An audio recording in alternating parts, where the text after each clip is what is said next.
Welcome back. I'm your host for tonight. Another episode of Unsolicited Advice, where I take a look at a game by a major channel and give them advice that they didn't ask for. They're probably not going to see. But it's what I do. I do it because I love this hobby, and I want people to get more out of it. Now, I have my own proclivities. We've done a few of these now together, and you've probably clued into what I think is most important. That's not going to stop me from just telling you again and again what I think is most important. Now, this music it's a vibe. I love it. It's good. Goes well with my hot drink and my opinions. I have to say, I didn't select this one. This was one that was selected for me by a lovely, intelligent, cultured commenter saying, Crispy, please take a look at Glass Cannon Network. Looks great, they say. I'm not sure if they're a fan or not. I assume they are, because Glass Cannon Network is not a small channel. About 60,000 subscribers, give or take, 58,000 maybe. They do very highly polished production, very, very polished, and some very intelligent, very, very talented players. And I have to say, the game master here, Troy LaValle, has an absolute killer voice. Killer. Just that right amount of raspy, and he speaks well. So there's some nice things about this. I do think that there's some things that they could improve upon, and as you watch their session with me, I want you to pay attention to a couple things. As I've watched this now several times, and what stands out to me is this question that we have: who should move the characters? That's a big question. Now, unpopular take from me, which is my specialty. I don't think the game master, absent a force that's identifiable in the fictional world, should be moving your character around. I think the player takes responsibility for moving around their character in the fictional world. I want to avoid things like talking head syndrome. We've all had this happen. This is very common. The talking head syndrome is where you have a lot of dialogue with no anchoring in the world. And over time, there's a disconnect that develops. Where am I again? What's going on? You understand what I'm saying? The other thing I want you to watch is the exposition amounts. Now, some exposition is going to be required. They're playing, I think, an adventure path. I could be wrong on that. Correct me. There's a lot of exposition. Now, Troy does he does a great job, but still, there's a lot. At some point, maybe a little excessive. But let's watch this. This is Campaign 2, Episode 3, Glass Cannon Network. Look at that. I timed that pretty well. That was just an accident, too. All right, here we go. So, we're going to start off in about the 20-minute, 19 minutes, some odd. They do a good job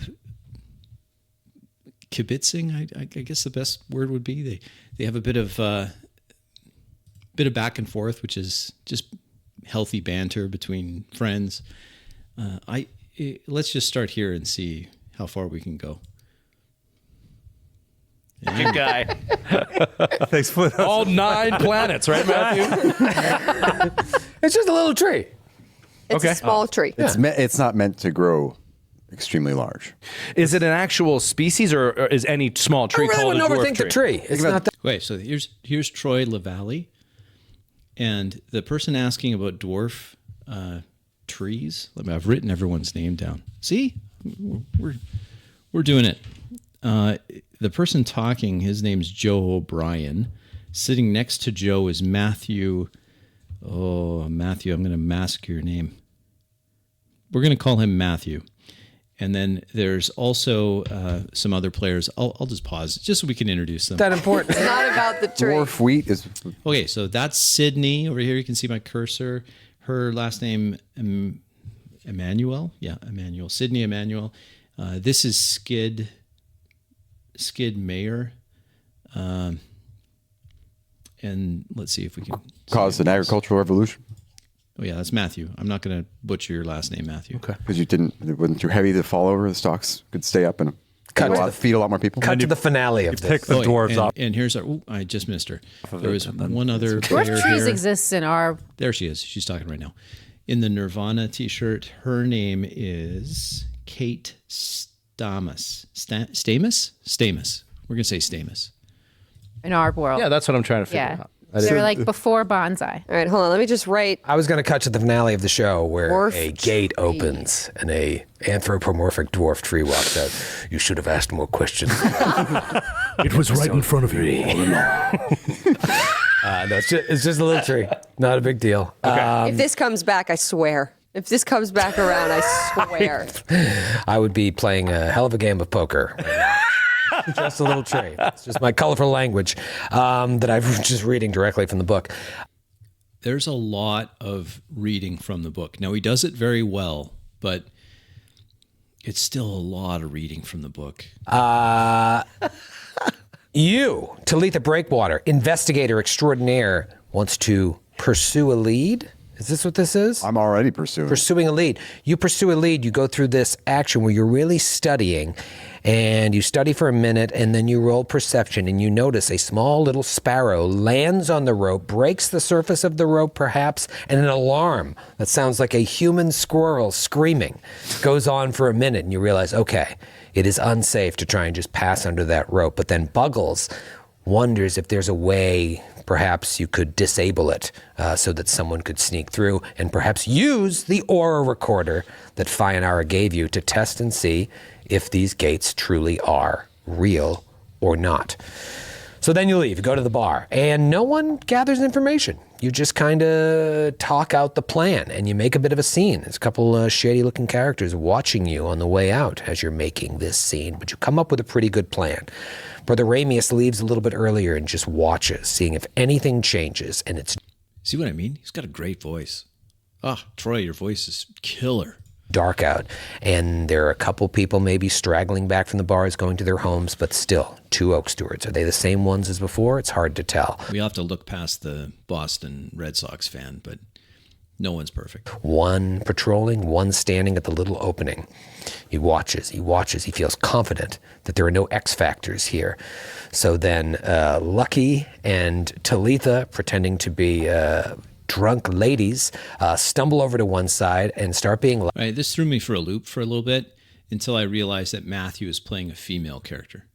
And then, I mean, at first I wasn't sure. And I'm like, oh, okay, Matthew's playing a female. Got it. loud. One of the Oak Stewards, the one on patrol, comes over and is like, all right, quiet down. There are people living here. Lucky then pretends to vomit, having licked a bunch of her fur at the bar. This is what earns the bottle cap. And then vomits a hairball, and while doing so, holds onto the rope to set off the alarm. Really brilliant to vomit over it. So now Zephyr and Buggles realize they've got about a minute to try and pull this off. Buggles goes over, lifts up the rope. Zephyr slides underneath, holds the aura recorder. Okay, this is a whole recap. So we'll give him a pass on this, but it goes on for, we're almost done. For 18 seconds, and it lights up, mostly purple, a couple other bulbs as well. And that's where we start today. Jumping right into the actione. Jumping right into the action. I'm throwing up. You have perhaps seconds before this alarm stops. Maybe it's even already stopped. What do you want to do? Zephyr. Maybe she's like, for a second, like in awe of the gates, but quickly snaps out of it and tries to scurry back under the rope. I imagine you must have this feeling like you've been here now once in the afternoon or late afternoon, like you didn't feel sick. But there's that moment where it's like, do I feel sick? Do I feel something coming over me? Like a little something deep inside my stomach? Am I just imagining this? You mean the way that you feel every day when you wake up? All the time. I'm not a fan. You guys know this by now. I'm not a fan of out of character interruptions. You pull out and you slide under the rope, and you and Bungles just head back. I think Kate should have been doing that description. And this may just be a case of re-narrating, but Into the night. Yeah, I feel like we try to get back into the shadows and then meet up with everyone. Yeah. Get Can back I? to Patsy's. That's it. All right. So I'm surveilling this whole scene. So you can see it I all. see them getting out and sneaking away? You may even see like a tiny light from the end of the mace-like glass tube that Okay. Zephyr has. At that point, he's gonna then Brother Ramius is going to, with a book in his hand, he's going to cast light on his book as he's like hiding back in the shadows by where the apple carts were earlier in the day. And a light will emanate out from him, and he'll kind of hold the book out and begin walking toward, pardon me, Lucky and Talitha, making no secret of himself, just kind of walking forward and I didn't even think of this part, but calling fake names. Just Mara, Bertha, and he just starts walking and Lucky through like and he's I'm- looking for these kids. Lucky and I make quick eye contact to try to decide who's Bertha and who's Mara. Mara. Oh no, Bertha, he's found us. And so he'll walk up I don't want toward to the two go. of them. I don't want to go back. Oh my goodness! Oh my goodness! I'm so sorry. Talking to the oak steward. We haven't drinking anything. I didn't even. You know you're not supposed to be out. It's past curfew. Now step back. Step away. Step away from these gates. They are sacred. Okay, I'm sorry. Hold on. And she's just like on all fours is on the ground, and one last, and then she wipes her mouth. I'm so sorry. I'm so embarrassed. Just please step back. Just I please didn't step vomit back. at all. Just. Which one of you, Mara? Step back. The Oak Steward comes into your light here. I have some flickering light on you on Foundry I have it looked. GT, and it's like, please take. They've had too much to drink. They must leave. They're setting off alarms. It's moving and shaking. Oh, yeah, flickering light. This looks so much better. So yeah. they are sponsored by Foundry, so I think they have to say some things like this from time to time. He'll step up to the scene, and they say, "You got to go." He said, Of course. I'm so sorry for the disturbance. Sorry. Really, it's quite embarrassing. Please, Bertha. How many times have we talked about this? Come back to Okay. the inn. Sorry, sir. I say to them. And he'll just step back and he's not going to say any more. He's going to let them walk past him, and then he'll walk around behind them. Again, I'm I don't like it when players move other players around either. Other players' characters around. I think there's a little bit of that going on here. so sorry to disturb you. all right, I hope quite this all right. doesn't. I still wish to. I'm so sorry. And he'll scuttle away. He just shakes his head, and that's where we fade out. Okay, Troy does this thing. I'm not sure how I feel about it. Where he'll use cinematic descriptors, like fade out, or the camera will. He does this a few times. The Oak Steward shaking his head. The three of you. We come back up at Patsy's. It's later now. It's maybe past midnight. So there's a bit of fast travel there. I think that the way to handle this is just to ensure that every player has had a chance to say that they're what they're doing, so that everyone has a chance to say we're heading to Patsy's. I follow along. I walk, waving at the guard who's shaking his head at us. I wave at him as we walk on. The problem of skipping all of the travel scenes is that there's less time that is for the. What am I trying to say? It's for the players. That travel scene can be important. If you think about again, they're using cinematic language, so I don't think it's too far off if I were to say, well, sometimes the travel scenes are important enough that they aren't skipped. You think of Lord of the Rings, for example. The travel scenes there are important. If you were to fast travel all the way to Osgiliath or whatever, or all the way to Mount Doom for that matter, then you don't have much of a tale to tell. Now, I'm not suggesting that all travel has to be done real time, but if we're just hopping or teleporting from one location to another, then there's no travel. It's just a teleportation. No. Okay. Patsy's open past midnight, Yeah, eh? we'll say it's like New York On a hours. Tuesday? They're open to 4. On a Tuesday, they might close early. We'll see if there's not a lot of people in here besides the 5 of you. What about those guys at the bar? Gone. They're gone? And we're like looking shadily at them. Damn it. There's like a gaggle of dwarves that are still going at it, and a couple rabbit people Rabbit people. smoking carrots. Thought that I hadn't had any today, but seeing strange things. No, that's real. Lucky, that was quite brilliant Thank you. performance. I actually had a really bad hairball, and that actually just kind of came out. So kind of just worked in our favor, I suppose. Really, there's only been 3 players saying anything in game so far. Zephyr, how do you feel? Yes, how do you feel? You're alive? Yeah, that was pretty good. This is something that I recommend. Attentive players can do this.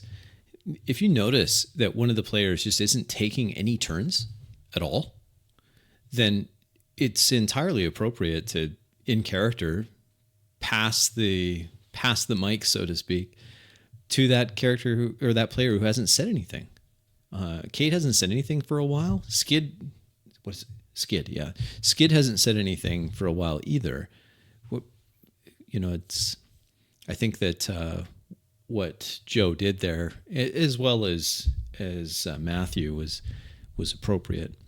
How do you feel? I think I feel fine. I think I just have a little bit of anxiety, but the aura meter, it glowed. It mostly purple. I'm not sure what that means. Is it still glowing? If you hold it out, it's like held, whatever. It's okay. red, yeah. So it's mostly purple. If you hold it out, it's kind of a hypothetical, isn't it? But there's like little nodules around the edge of it. Some of them aren't lit, but some of them are with fainter colors, maybe a red, yellow, a bluish purple. Do we have any way of interpreting these results? What?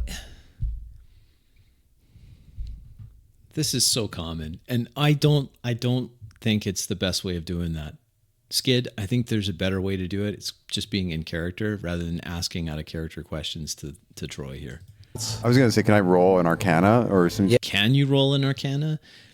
Why are you asking permission for this? Either you I would encourage, now again, this is different style, but I would encourage you just to play. Like, I think back to my arcane training, and then you roll, and then you just roll it, tell the result, and then Troy can say success or failure.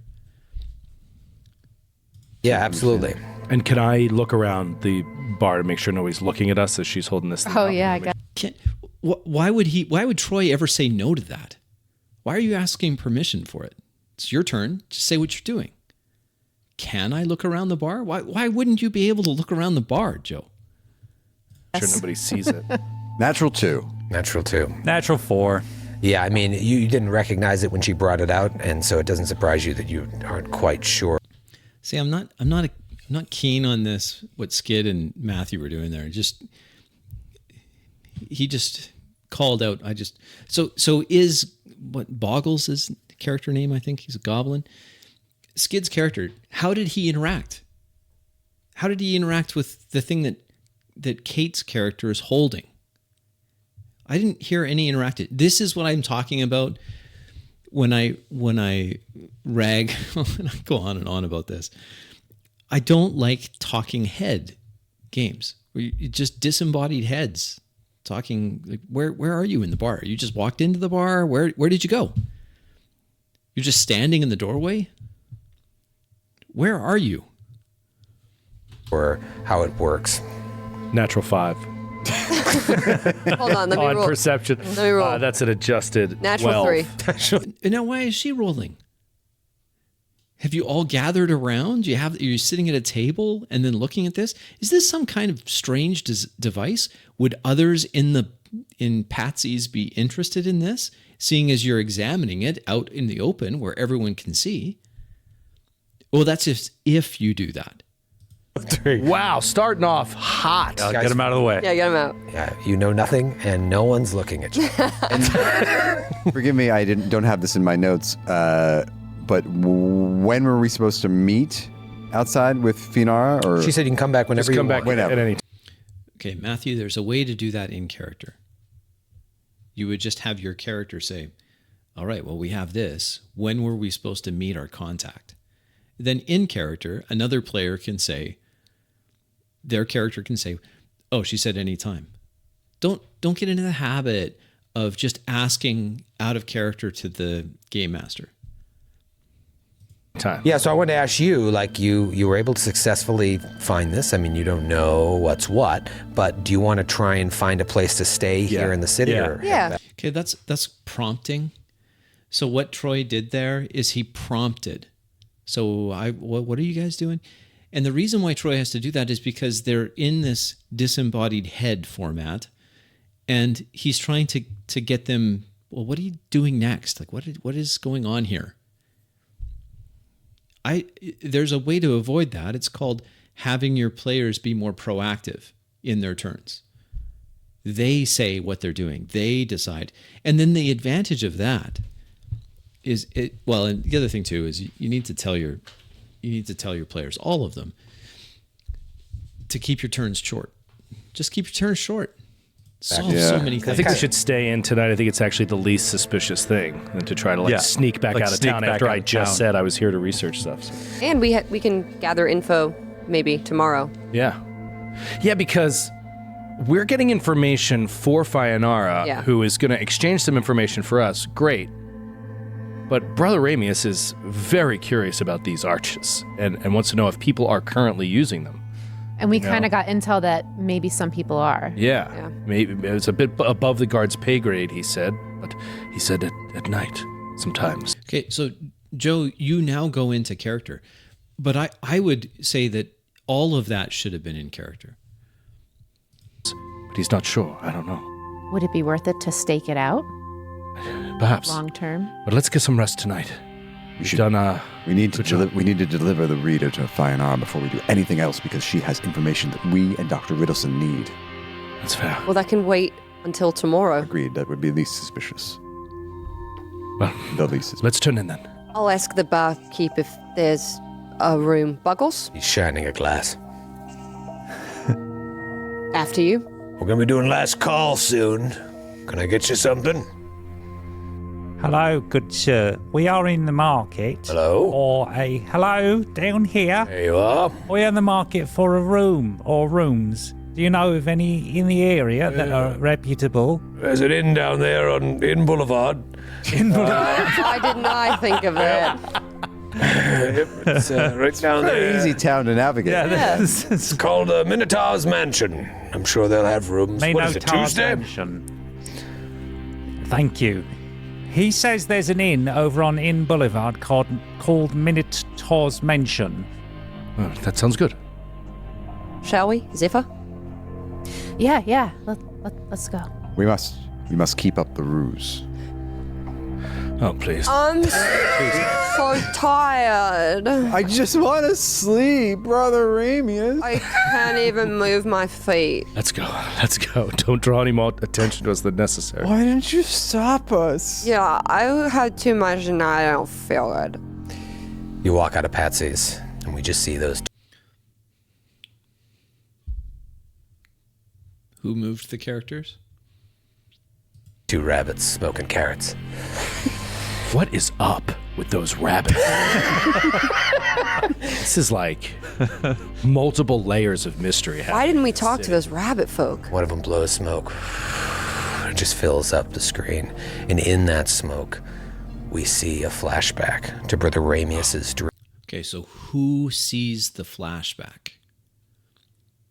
These are tricky to do. It's Brother Ramius, that's Joe's character, that sees this, right? It's a flashback for Joe. Keep that in mind. Brother Ramius choking through the smoke of the great fire, looking out the window and seeing a figure staring up at him. Something that isn't from his real memory, but from the memory of this dream. And then trying to lift a chair up to smash through the glass to get to safety, and being too weak, falling to the ground and looking up and then seeing that figure just on the other side of the glass. Wham! Impossibly floating there with a white mask and giant horns. You never gave us any details on the horns. Joe, come on. Are they like curving up? Are they curving down? Are they spirals? Are they like, what do they look like? Goat-like or ram-like? Why are you talking? Matthew, this is his flashback. Yeah, ram-like or Devil? like devil-like. They're horns. It's hard to remember what they look like. Follow-up question. No, why are you getting a follow-up question? I actually like, Troy, I like what you did here, where you're like, it's horns. Yes. Is this Does it really matter what type of horn it may be? If you didn't say it, here's my advice for you here. This is actionable. This is an actionable thing. If it's not specified by Troy what type of horn it is, wouldn't it be cool if you decided? And then you could just go from that, right? Or is this because it's an adventure path, you have to stay on the rails? Is that what's going on here?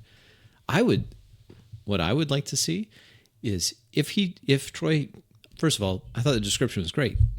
White mask, the horns, and he did this, right? He kind of horns. All right, I'm picturing it. What type of horns? Horns. Now, why are you having a follow-up question? This wasn't something you saw. figure rabbit-like in any way? No. Just checking. Not rabbit-like. Rabbit-like? Rabbit-like? Rabbit click? Nor is it rabbit-like. And we fade out of that to you all waking up in the inn. No reason to role play you getting a room, because that would take us 25 minutes. It would be so much fun. There will be time. Ladies. There will be time, Matthew. Don't There'll worry. be time when I'm less prepared. The booking of a room. Oh, I'm sorry, we're all out. Go try that in. It's a classic trait. But in this instance, you wake up and you, having experienced this dream, having remembered this dream, now have a power that has awakened within you. You all have these deviant feats. I don't think we even talked about this, maybe during the character creation session 0, but I don't know if we've talked about it since. The archetypes you chose from the adventure path, did they each give you Adventure path confirmed. access? The background. Yeah, the background, thank you. Yeah, it gave us each a deviant ability, right? Yes. Yeah. Okay. Having experienced this dream, you now get a new ability. The Awakened Power feat. What? Which is tied to your Add deviant feet? What? ability. Did I have a dream? How do you Maybe a better way of doing this would be just to hand a piece of paper to the player, Joe, and then you hand him this. have a dream? You did not, nor will you ever. How do you have a dream? How do you dream? How does one create a dream? What odd dreams? What are dreams? Awakened Power feat is a 4th level feat that you get access to. Your power spontaneously 4th level? evolves or reconfigures itself. You gain 1 awakening benefit for a deviant feat of 4th level or lower. And this is a feat that you can take multiple times, but you were given this freely. Amazing. Yeah, so take a look at that. You don't have to answer it now unless you see something that jumps out at you, but Gotcha. know that you do have this this new power. And now I'm assuming you want to head to the caravanserai. Yeah? Yeah. Yeah. Yeah. Okay. We can come back, but Yeah, but we first need to report Deliver. the findings on the aura reader. All right, Is you it leave the still city. glowing? It's still glowing. Yep, has not changed at all. So you leave the city. Return. Watching behind us. Make sure. This feels a little like teleportation, Troy. Being followed. By rabbits or men with hats. You leave the city, you return to the caravanserai, and you get there, and it's, people are, it's pretty big. There's a lot of people. Think of it as like a hotel without a roof. There's just lots of little stalls and people hanging out. There's baths. You ask around for Fayanara, and someone points you to her tent. And you get there, and she... Is it...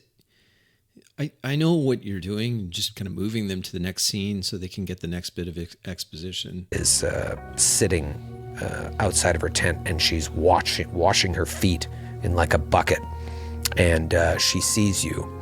Do you guys have the recorder out, or is it hidden as you walk up? I probably have it in a bag.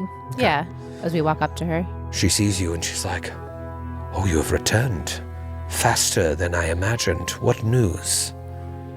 I think that the arches might be real, so I pull out the reader and I hand it to her. And she smiles as you hand it to her. She's like, "Oh no, they are not real.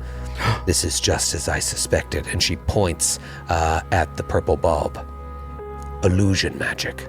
Oh. And then she points at one of the bulbs that is unlit and not a trace of conjuration. Those arches are as fake as a siren's tits. What? What did you just say? What That is funny. Troy's a funny guy. did you just say? It's an old expression. Sayonara. in my people. What? Yes, they are those arches are not real. Good for you for staying in character too, Troy. That's good. Because everyone else broke character because it was funny. This confirms. Wait. What The I whole thought. city is built around them. The city was built to house and protect and study and worship them in a way. Were they replaced, maybe? She smiles, kind of like coyly. Come, sit. Let me finish with my feet. Have a orange juice. I have some fresh orange juice that I squeezed Do you have any bagels? while I was at there. No bagels. And she finishes. Yeah, I'll be out there maybe. She dries her feet, and you wonder to yourself, when did she squeeze that orange juice? Where'd you get the oranges? Before, during, or after the washing of her feet? But it would be rude not to drink it, so you all drink her feet juice. Funny, but again, I'm a little extreme with this. I get it. I know I'm extreme with it. Who gets to decide what the characters drink?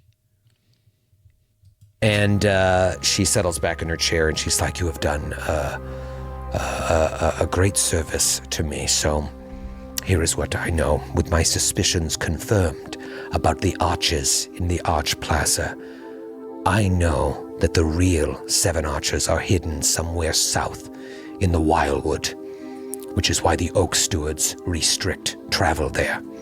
They also post guards. On the night of your missing moment, all 7...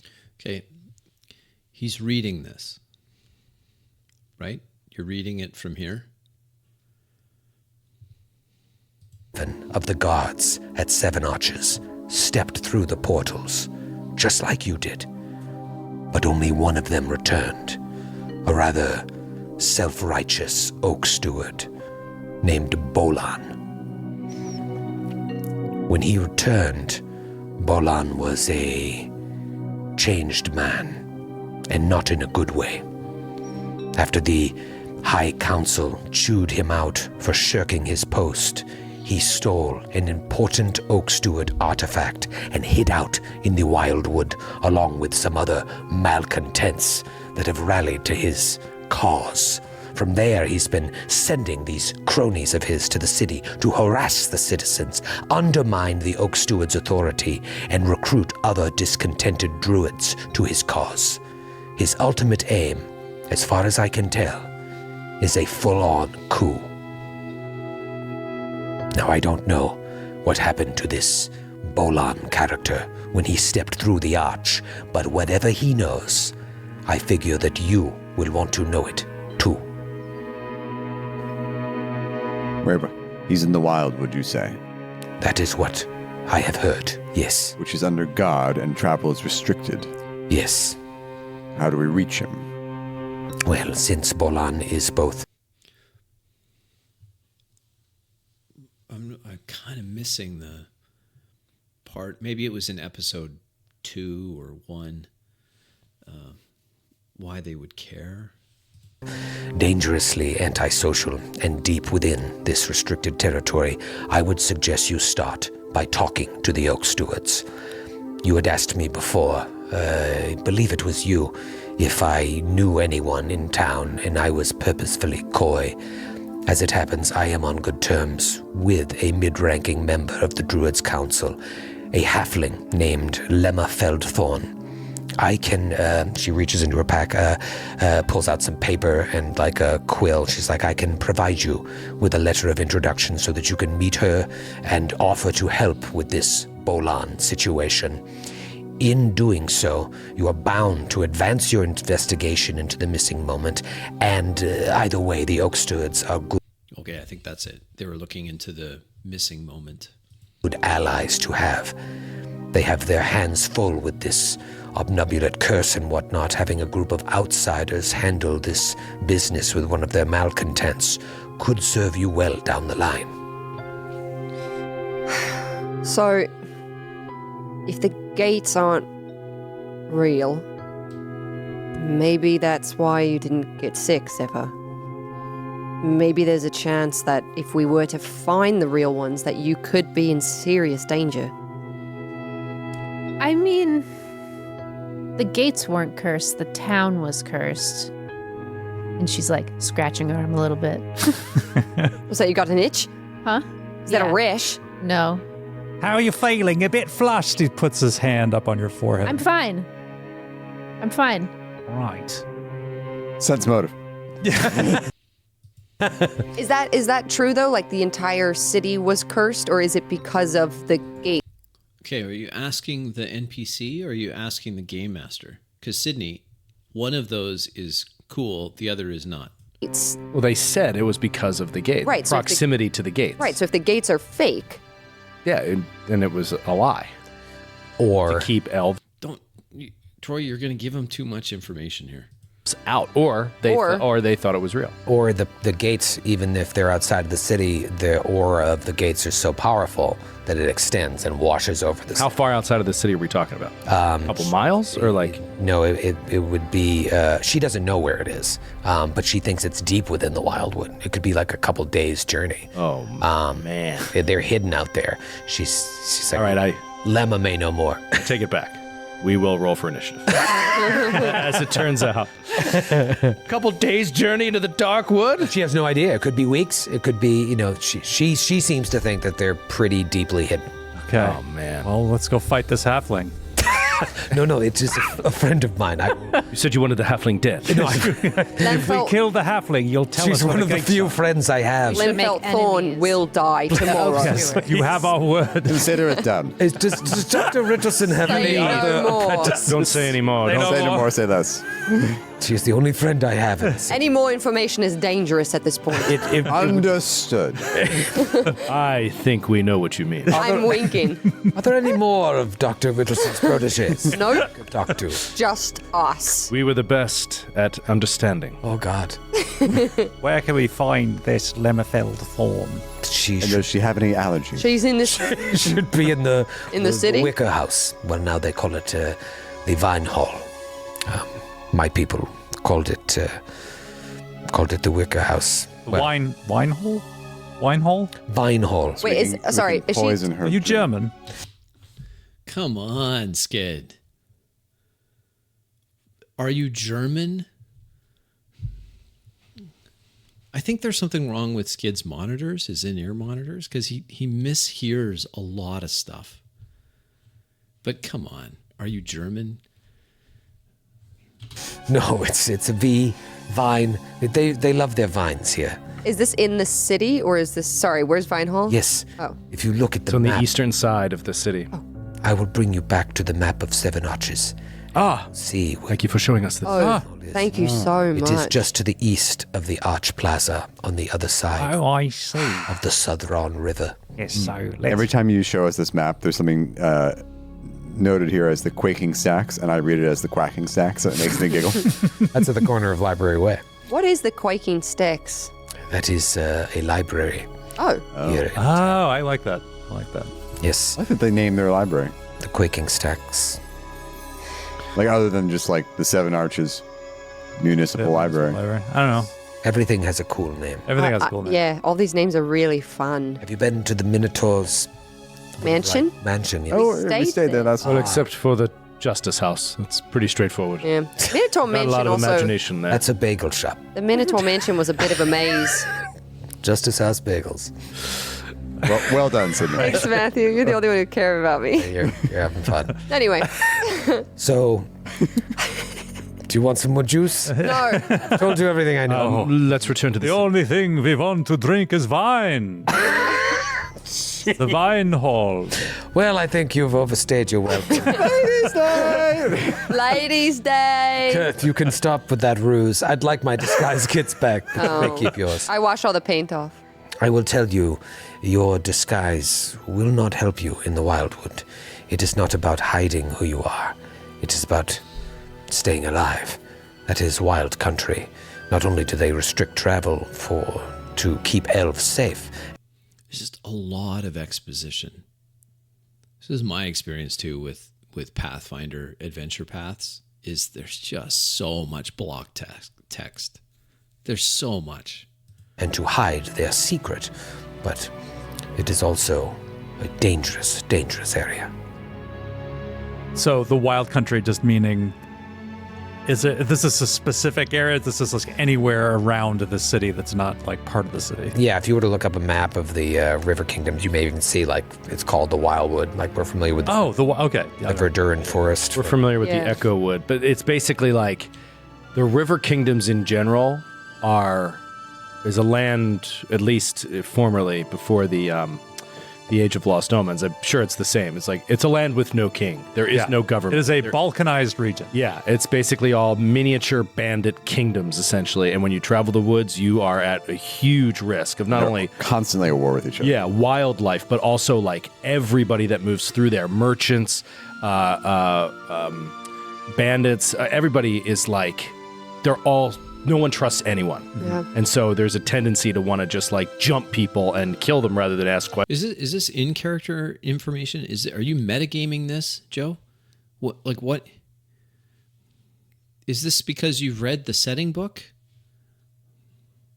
Does Brother Ramius know this? Questions. So it's a very dangerous place to be moving through. If you look in the Foundry VTT chat, I've linked a Foundry VTT trademark pending.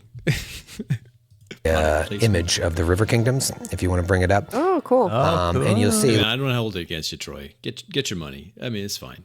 like to the northwest is the Echo Wood. Nice work, Troy. It's a broken leg. When it comes to technology, no one better than my buddy I Troy. mean, I Lavelle. copy pasted a link. It I is don't know what a else to do. Absolutely broken link. I'm gonna look up. I click the link and it goes right through. So I'm gonna go Oh, to the reload. guide to Reload, it'll the do River it. Kingdoms. Really? Yeah. Yep, my link worked fine. Echo Wood is to the northwest, but if you look, there's the Wildwood all the way to the southwest, right at the border of Keonan. And you'll see Razmirin is right there to the west Yeah. as well. But now you see where Seven Arches, the city is. the Wildwood. I was like Wildwood, New Jersey. Wild. That's what I heard too. Oh, Wildwood. wild. Wildwood. Like Wildwood. Go on the boardwalk and get some. It's not the electric forest, Kate, but Well, it'll do. Shit. No lasers. But you see, yeah, that's pretty far where the city of Seven Arches is, and where like the edge of the Wildwood is. So she's saying that they are hidden somewhere within there. All right, so let's go talk to. I talked to Reinhar's contact friend. Lemma Feldthorn. Yeah, let's go. All right. So you head into the city and you go all the way to the eastern portion in the direction of the Vine Hall with Fionar's letter in hand. And with that letter, you're able to gain entry to the building. Wait. So what did they do? They were able to give it to someone. They had this letter of introduction. Who gave it to who? It feels a little railroady, doesn't it? It is also called the Wicker House. She made mention of that. This is the structure's the closest thing the Oak Stewards have to a Capitol building. Like all the architecture here, you can tell that it was like once a ruined elven manor. That the Oak Stewards filled all the gaps with ivy and creeping vines. So now the Wicker House's living walls and floors are apparently stronger and more resilient than any normal wood, and it was renamed Vine Hall. You are... That's super interesting and all, but like this is just... Is it block text that just hangs over the building? Like when you hover over the building, it just pops up and here's a pop-up that tells you everything about it? Are ushered into a little sitting area, and within moments, a full-sized horse comes bounding into the room. And there's a halfling atop it just knocking shit off of the table. What? Walls, and you hear a tiny voice. It's like, Mulberry, calm the fuck down. Mulberry. Shh. But she's a little halfling on a giant horse. She's like, On a full-size horse. Yes, I'm sorry. She gets a little riled up around men. She can smell their penises. Anyways, I'm Lemma Feldthorn, and That's funny. Troy's a funny guy. you are, according to this letter, friends of Fionara's. Yes. Buggles is terrified. Yeah. Absolutely terrified. Then roleplay it. Why is this out of character, Skid? He's huddled behind Zephyr's legs. Oh, Just don't trembling be and peeking out. scared, Mulberry doesn't bite. No, I know they do. The horses, they bite. They bite horribly. No, not Mulberry. Mulberry only eats berries. Maybe it will mistake my head for a berry. Don't be silly. Here, I'll bring her into the other room. Oh, Mulberry! Oh, don't, please! Mulberry bounds out of the room, knocking everything over. Nope. Just hear crash, crash, crash, and then she comes back in. I'm so sorry. I'd like to make a grand entrance. What business do you have with the Oak Stewards? Why would you bring a horse into a building? This is what I do. Fionara said we might be of assistance to you. You and Fionara, two peas in a pod. Yes, well, yes, fine. I can see that you are looking for something. Oh, yes, now that I'm really reading this here, it appears you know some things. Well, I will admit the Oak Stewards are presently stretched a bit thin. The seeming disappearance of this obnubulate curse has created not just an ethical conundrum, as allowing elves in, pointing at you, but not on purpose, like she's just gesturing. She's like, allowing elves in could be a disaster should the curse return just as quickly as it disappeared. But it's also a matter of national defense, for without the curse, some fear the strained relationship between Seven Arches and neighboring Keonan might blossom into an actual conflict. Factor in these increased... I mean, Troy reads really well. He does. And he makes it sound... He makes it sound more spontaneous, which is a real skill. But it doesn't change the fact that pretty much all of this session is exposition. Gorga attacks, and the Oak Stewards have no time for Bolan's troublemaking. She says here that you may be able to help. Is that true? You are interested in helping us in our cause? We have certain skills. Wouldn't it be awesome if they're like, I pull out my dagger and rush her because we were going to roll initiative and kill this thing, whatever. But obviously they can't. That would derail the whole adventure path, wouldn't it? Investigatory that we might be able to offer here in your search for Bolan. I see. Well, Bolan's crimes, you must understand, go beyond a mere rebellion.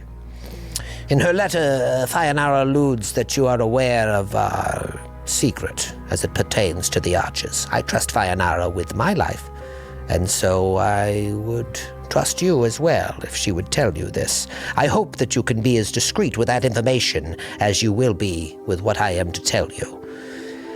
Before he left, Bolan stole the gate key for the real Seventh Arch. A fanciful jade amulet shaped like a leaf that we call the Shade Wither Key. There are so few active gates left in Galarian due to the keys such as this being lost to time. We Oak Stewards take the responsibility of the Shade Wither Key very seriously. Now I've heard rumors that he plans to use the key in some sort of evil ritual at the Arches a few nights hence. If you want to help, I can perhaps consult the other Oak Stewards, but I suspect they will agree that there could be a mutually beneficial arrangement here. While I don't know where Bolan himself is hiding, I can point you in the direction of the real Seven Arches. And if this plan is approved by all parties, we can provide you with a bark writ as well. Now, Troy, I paused it here because he enunciates that word very carefully. And yet, for some reason, it just goes right over the head of one of the players. It can happen. It can happen. It happens to anybody, but I don't know. It could be that Skid is having a hard time with his audio. Well, this is an official pass allowing you to roam freely in Seven Arches, including visiting the Wildwood and the real Ayudara. But in exchange, I would need you to investigate what Bolan is up to, disrupt any rituals he may or may not be performing, reclaim the gate key, and capture this rebel Oak Steward so that he may be punished for his crimes. Sorry, horsewoman, you said something about a boggart? Boggart? Right? Bockrate? Bockrate? He said a word. It's the slip, The it's the pass. permission, the A pass bark to move writ, about yes. the city. Bark writ. Bockrate? A Bockrate, yes. I don't understand why Skid didn't get that. Everyone else got it. It can happen. Have you never heard of the Bockrate? Baccarat, it's a gambling. No, it's a Bockrate. Druids use them all the time. It's a druid thing. Is it a writ of bark? Yes, it's a pass that you will be able to use to show the guards that you are allowed to roam freely. Without it, you would be escorted out, or worse. I have a question. So this Bolan, Yes! why are you yelling? Oh, I'm sorry, I'm just very fired up. This Bolan, Yes. the Oak Sturds are aware of his nefarious deeds and they're looking for him. Why keep up the ruse? Here, with these archers. Well, that is part of our history. It is much safer that people do not know where the real archers are. They could be exploited. And so they are protected by not letting anyone in the Wildwood. They are safe. What do you know of the missing moment and the connection to your arches? Has one been observed? Did those Ayudar activate on the night of the missing moment began? I know very little, but yes, I am to understand that they did, and all guards went through, including Bolan. Yes. Unfortunately, he was the only one to return. But were all the guards there, ready? Yes, the Ayudara, the real Ayudara, are always guarded, just in case someone were to... Sorry, the real Ayudara, are they not all real? I'm not talking about your illusions in your town. I'm talking about the various Ayudara around the world. Well, I know nothing of them, but I'm sure they are. I'm talking about the ones in the Wildwood. When they activated, on the night of the missing... Where are they? Are they in? They're in the Vine Hall, right? I think that there's been a lot of dialogue here, but where are you?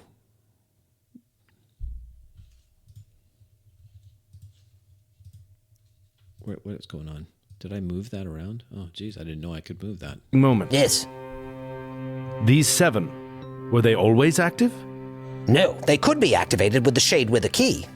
I myself have never used it. There are rumors that our higher-ups have used it from time to time to travel to other active Ayudara in Golarion, but I have not been able to partake in such a thing. Who was in So, possession of the key before Bolan stole it? The key was here. On the night of the missing moment, the archers came alive of their own accord, and the guards that were stationed there, Bolan among them, walked through. Only Bolan returned. How is it that all of the guards were there, stationed, ready at this time? Joe, He said they're always guarded. Coincidentally, There are always guards stationed there. there are always 7. At that night there was. I'd have to check the schedule. And he did not have the key. I don't do the scheduling, you must understand. I'm just telling you what I know. There were he did 7 not guards have there the that key. night. No, but when he came back and rallied some of his friends to his cause, they stole the key and Who is took it? it. Who is the area of the real Ayudara in Wildwood now? Yes, Is that area under the control of Bolan and his rebel cohort, or does the city have control over them? it is my understanding that Bolan and his men now have control of the Ayodara. If this And the key. rumor of the ritual is true, I do not know what they are up to, but it is very dangerous. The shade with a key is not something that can be used willy-nilly. How long ago did he take the key? This was a few nights hence. So for months, many months, he never made an attempt to take the key. No, he's been biding his time, sending his lackeys into town to sow discord, finding people to join his cause. There are others among him. There are other oak stewards and civilians that have joined with him. Are the gatewalkers? No, to my knowledge, only Bolan. Tell us everything you know about Bolan, and don't stop talking for 60 seconds because Now, I've puzzled over this because it almost feels scripted at this point. It may not be. It's one of the issues I have with these very, very highly produced. I don't know how much is decided in advance or what is spontaneous and where the line is. this has mechanical effects. Because I would like to lead it to pursue a lead on both. I mean, Matthew, I think that you've already had so much dialogue here that just roll your investigate, pursue, lead thing. Bolan. Druidism draws many adherents. I'm not sure if there was a cut there. I suspect there might have been, so that you could pull up the text. Mostly because they love nature, but others because they hate people. Bolan Nagaso has always been the latter. He grew up in the logging camps of Andoran, the son of parents with too many children and too little affection. Shy and scrawny, he was bullied by Okay, so Troy reads exceptionally well. I've already complimented you on your voice. I think it's fantastic. But this is a lot of exposition. This is an hour and 40 minutes. We've got about 23 minutes of recap plus just shooting the breeze. But it's a lot of exposition. I'm not sure why my commenter said that this is the one I have to look at. Maybe there's other sessions that I don't know why. That's a question I have still outstanding. All right, his children and his older siblings. He took to spending as much time as possible in the woods. For here, in the quiet, among the trees, he could finally let his guard down. In time, he managed to make friends from local fae, brownies and sprites.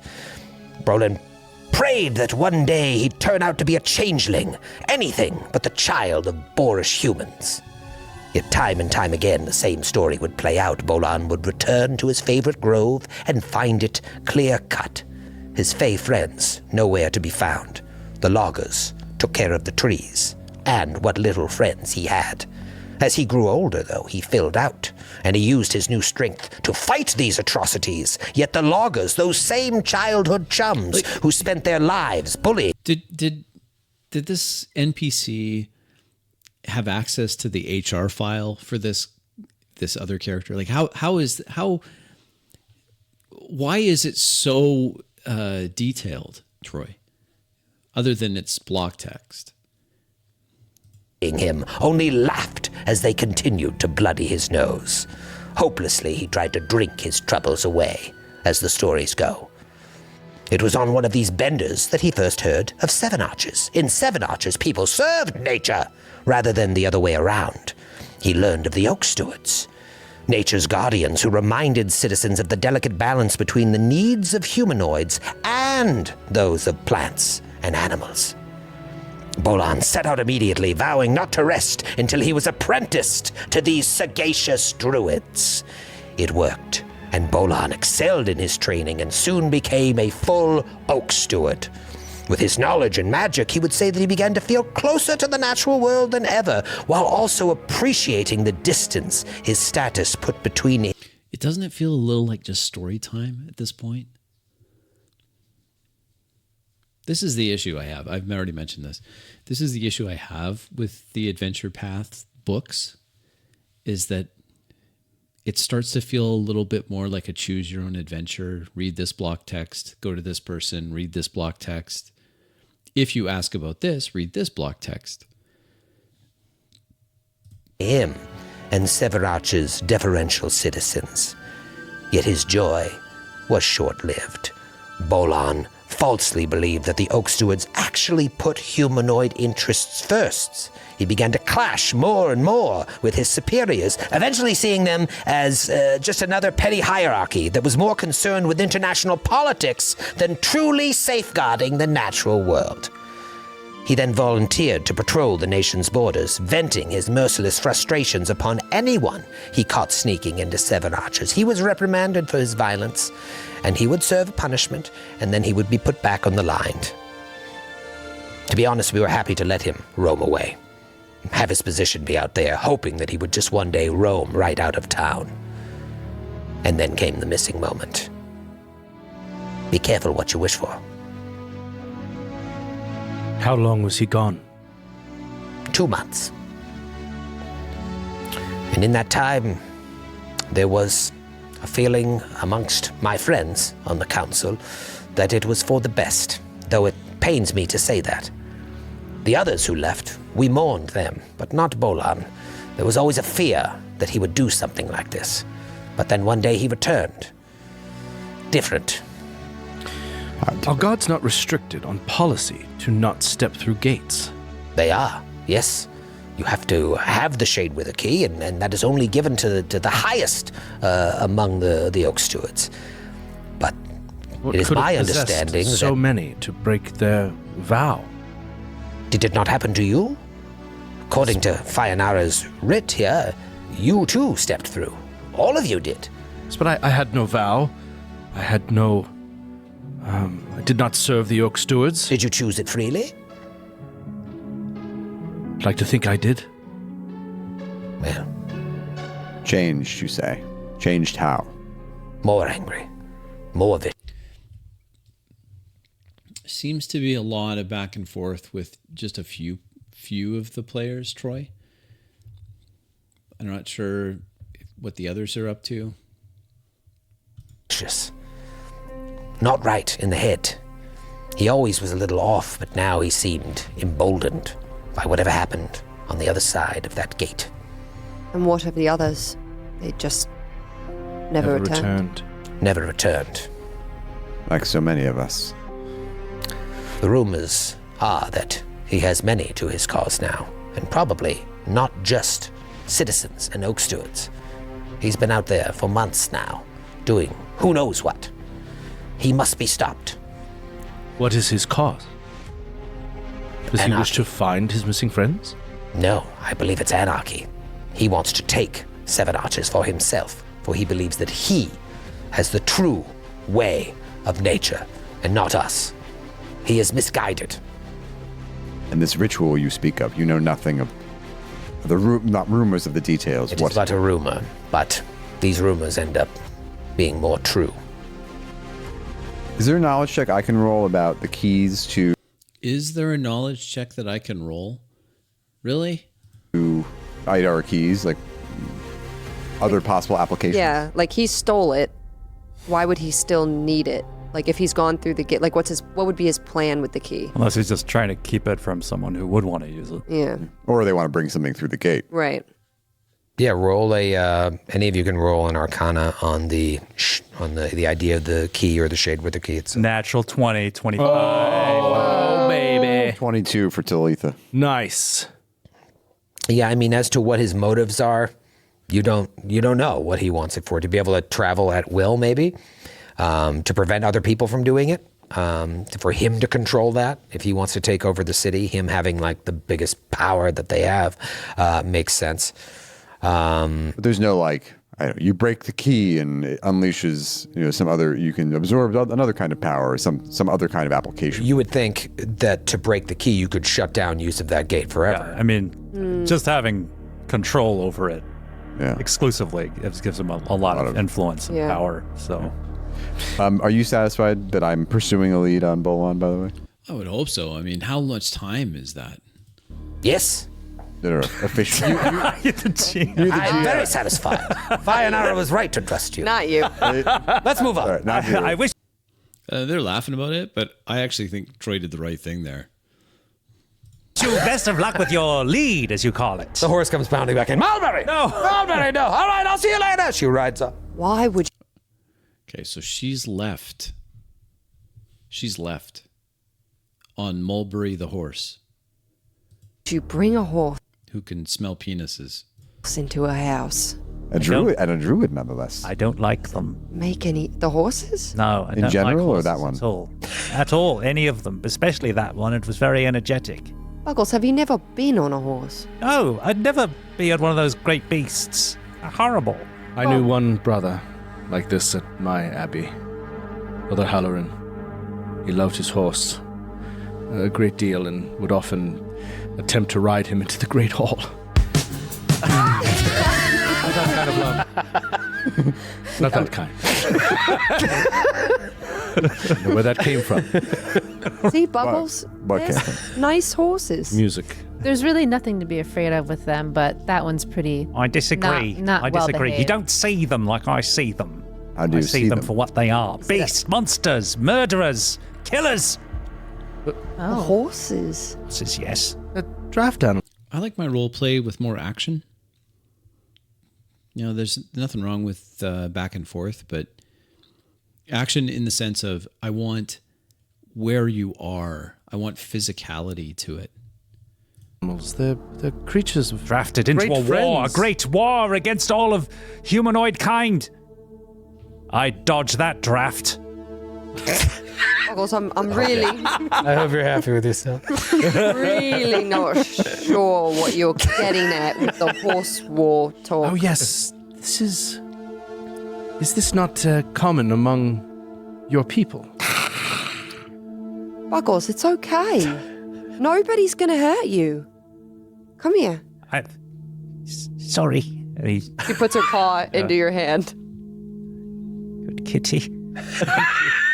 Sorry. As we always do. 6-foot kitty. I pat you on the head. Thank you. I've calmed down now. I just want to make it known that I don't want any horse-related gifts or any horse pranks to be played. So, oh, Buggles, he doesn't like horses. Let's slip one into his bedroom at night. Don't want any of that. I That won't would be find it really funny. mean. I don't like them. Just You can rest assured we will not give you any horse-related gifts. Clarifying question. How do you feel about mythical horse-related animals? I feel like these kind of things go on entirely too long. And I don't think that's inconsistent with me saying that I don't like every travel scene to be fast-forwarded. What I'm saying is that there's a time and place. Like, they're still in this vine hall, aren't they? No one's left from the room where the horses knocked things over and they got a lot of exposition.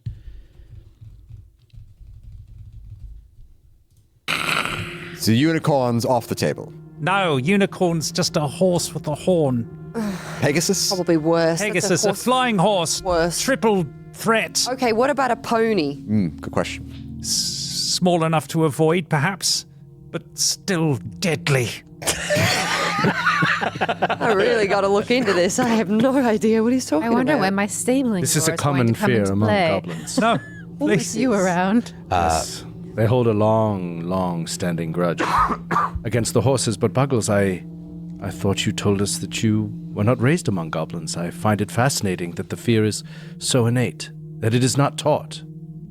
I was raised with some of my kind, but the stories I heard from the elders, there were no horses in my country until the big folk came, no offense. And when they did come, they crushed our skulls, broke apart our villages. They were the great, horrible mount beasts that the big ones rode in to subjugate us and kill us. Though I have little memory of it myself, I know it to be true. And you feel it to be true. I do, in my heart of hearts. Lucky smiles a little bit, like her fangs like showing. They are incredibly powerful animals. They are.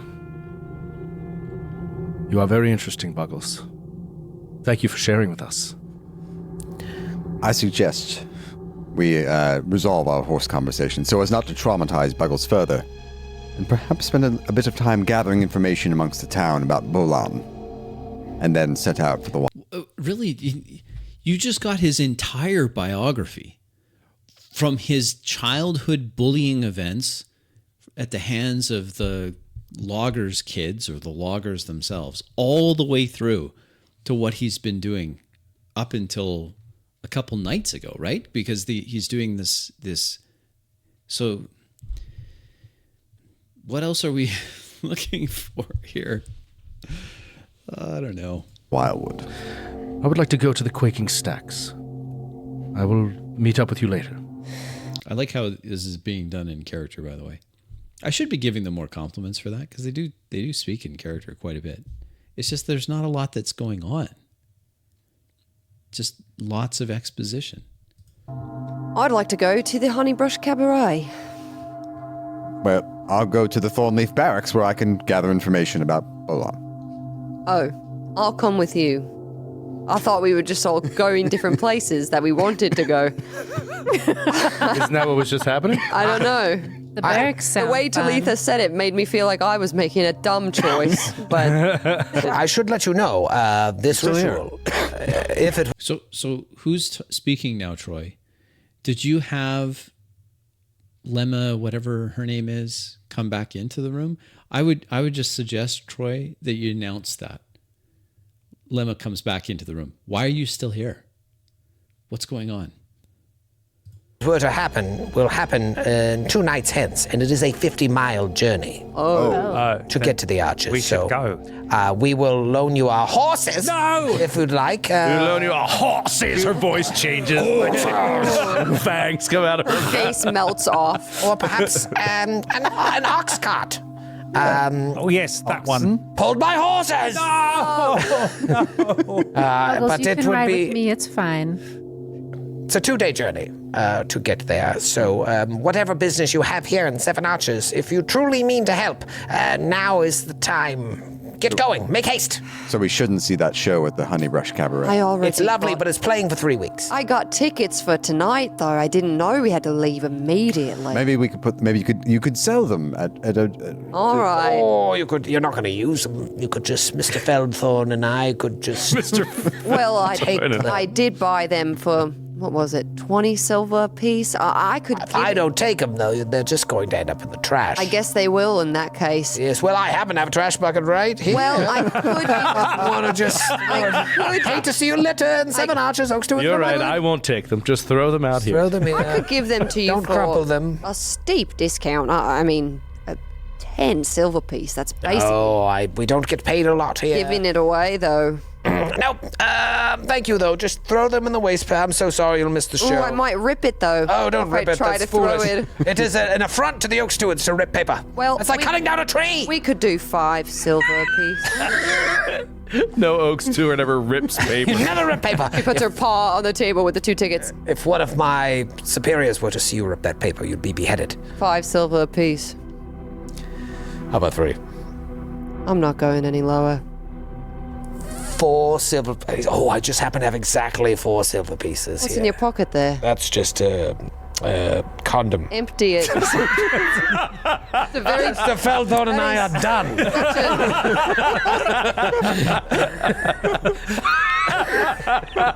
I get the penis talk earlier. It makes a lot of sense. Yes. I'll take the 10 silver. I don't have 10. What's in the other pocket? That's my keys. That's my Empty? keys. And all right, 5 silver here. 10 total. There you go. God, Should they find your corpse, I want that 5 silver back. I think Sydney deserves a bottle cap. You just got 5 silver for something you made up. Yeah, that you had and then sold to an NPC. Spontaneously generated 10 silver. Very insistent. Very insistent. Very well done. That should be a profession. She's a swindler. Yeah. I know what Mr. Feld. That's basically how the stock market works. Yeah, it's made up. It doesn't actually exist. Why does it have to? You're Mr.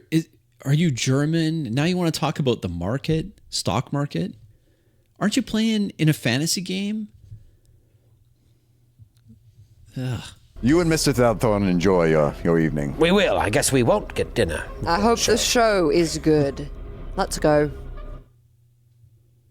Okay, so they got a bit of a commercial break here. Let's just go through that. Oh yeah, here we go.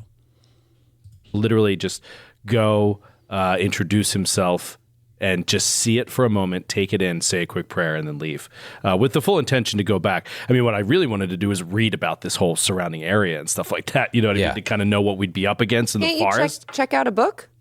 At the library? I could ask. Take it with you. Yeah, but these libraries aren't usually like that. You don't check them out.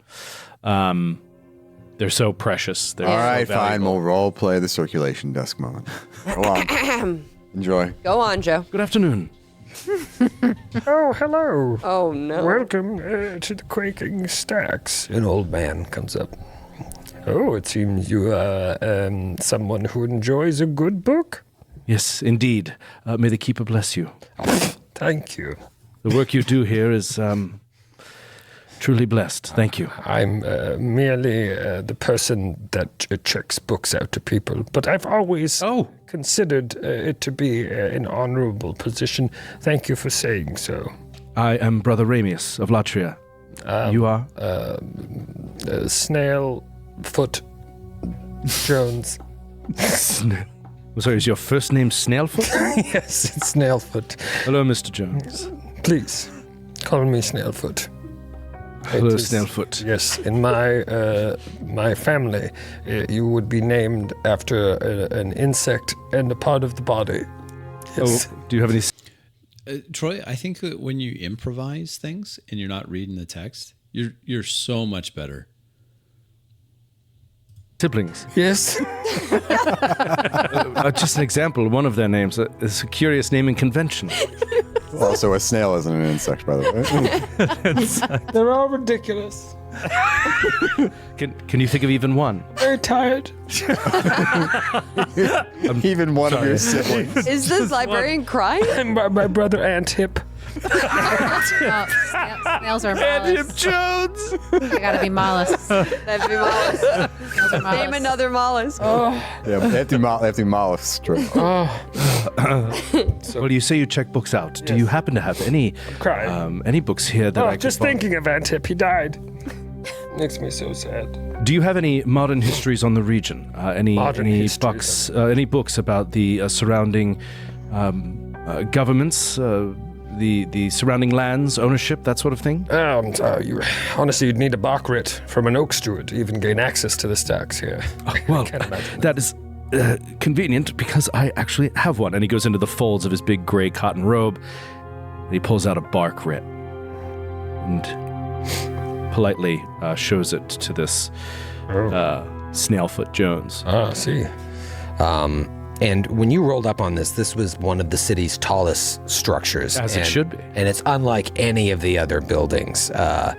You can tell that it used to be a spiraling stone tower that tapered at the top, but the ruins have been taken over by a grove of trees that look like they shouldn't be there, and you can see them on the other side of where he's standing.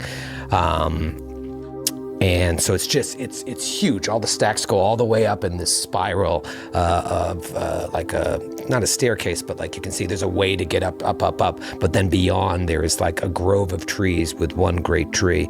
And he says, if you had enough time with this bark writ, you could commune with the library tree. But do you have a lot of time? I'm afraid I'm in a bit of a rush. How much time? You'll have to return. With this, you would gain access. It is an honor to be able to do such a thing. Yes, I would love to do that. What an incredible place you have here. Yes. Is there anything you could recommend, book-wise, that I could check out, perhaps, and take on my journey? What do you like? Wanted a book about the Perhaps a local mystery? region. Oh, the region, yes. Not one for history. I enjoy a good mystery. I don't do much fiction, I'm afraid. History of the region. What region in particular? Seven Arches? The Wildwood Forest. The Wildwood Forest. What's it called? Wildwood? Wildwood. The Wildwood. Yes, hold on. And he leaves. And he comes back 40 minutes later because he's really slow. It's like, here, I found one. It's on the history of the Wildwood. I think you'll find it to be most interesting, and there may be a little mystery in it as well. Thank you so much. You're welcome. And he takes one of the books that are like strapped onto one of the leather straps hanging from the side of his backpack and removes it, and, like puts it deeper into his backpack. Takes this book, puts it closer to him, snapping it on, and he'll say, "Good day, I will return." Good day. You To remind commune me with your tree. of my aunt, Wasp Knuckle. Well, she sounds like a lovely woman. She was very handsome. What was her last name? Wasp Knuckle Jones. Oh, also Jones. She kept her name when she married. When she married who? Some guy named Bill. Because he wasn't subject. He wasn't Yeah. beholden to the naming convention. Did they have children? What naming convention No, did they they adopt never for had their children. Oh, that's a shame. Because I'll start crying again. All right, he will take that book and, he'll go and reconnect with everybody. We've already left. What? Wait for me! And Monk starts running up the road toward you, following the ox cart that is like clanking out of town.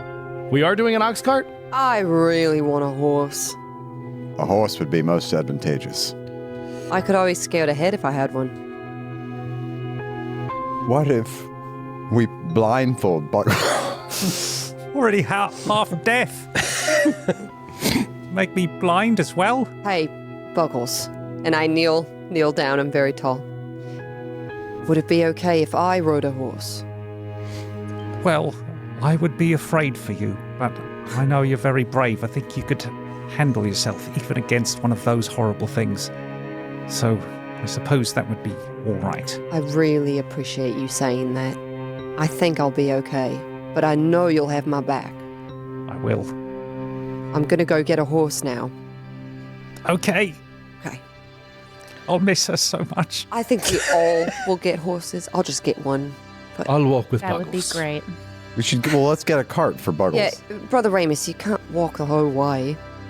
I've walked a long way to get here. But a dog cart? Is that a thing? No! Ah! Dogs down! Dogs are even worse. Sorry. Talitha, dogs are even worse. Dogs ate my ears! I watched it happen! Oh gosh. Oh my. They would eat the unruly. Is there some kind of beast of burden that might pull a cart that you would ride in? Camel? Okay, great. We're making progress Llamas, here. alpacas, elephants, mastodons, triceratops, mules, Mule. Mule. Mule There we we could go. do. mule carts. Mule. So we get a mule and a cart for Buggles. Technically not horses. A mule, an ox cart, and 3 horses. So a mule-drawn And ox so, cart. and Brother Ramius will drive the mule cart with Buggles in the back. Yeah. 3 horses. And I'm riding a black horse. The best. I'm a black cat on a black horse. You can't even see me. Oh, wow. And you head into the Wildwood. By now it's late afternoon, and you want to get out to make good headway because you'll have to camp out in the Wildwood at night. And you get about a half a mile in or so when you hear like these sounds, and then all of a sudden 5 oak stewards emerge from the growth around you. It's like, sorry, the road is not safe for travelers. You must turn back. We are here under the direction of the oak stewards themselves. Brother Ramius, if you might. Yes, Slow. please. I simply wish to show you our Bakrit.